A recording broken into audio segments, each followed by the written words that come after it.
It's this cell phone game or something like that that's been released. Storm has been released as one of the characters, and she looks like this, and people are pissed.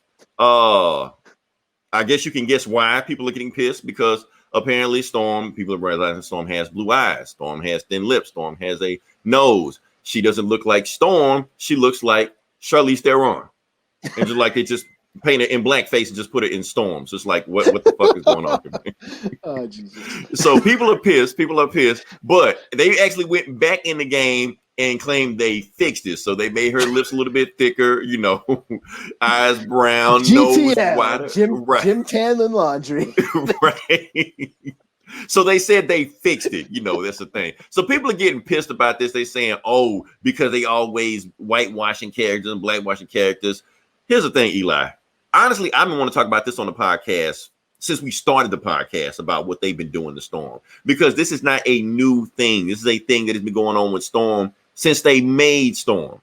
Look at Storm just in any just random pic they have. If you look far away, but she's got blue eyes, she's got thin lips, a thin nose, long straight hair. None of those are African features or features from African people. All of that is Eurocentric features. And that's the problem with Storm, because they basically have always drawn Storm like a white woman with black face. They've always done it. Because the thing is, comic books don't know how to draw black people. You see this shit right here? See that? You watch a comic, you read a comic book, they will never have this shit on a black person because they don't even realize that shit is there. It's going to be like this on both sides. Because they don't know how to draw black people. Just pick up a comic and read it. You'll see. And the problem... And the thing about with Storm is that I don't have the notes in front of me right now, but I read a X-Men comic back in the 80s where they pointed at Storm and basically said, you see her blue eyes, you see her thin lips, you see her small nose, her long flowing hair that's not kinky, does not have an afro or anything like that. All of those Afrocentric features, because she has mix of all races inside of her. It's part of her mutation. So she's not really black. I'm like, what the fuck?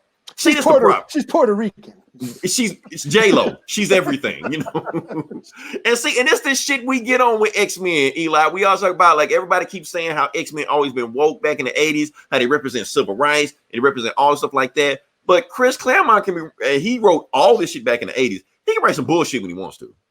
We got Storm with long flowing hair and like that. Black people don't have long flowing hair. They don't. I'm sorry. They don't. None of them. And if you see it, it's a weave wig. That's what it is. You'll never see Storm like this. Now, every now and then you see like a variant cover where somebody will sneak Storm in like that, or you'll see some amateur artists will have Storm look like that. Most of the time, she don't.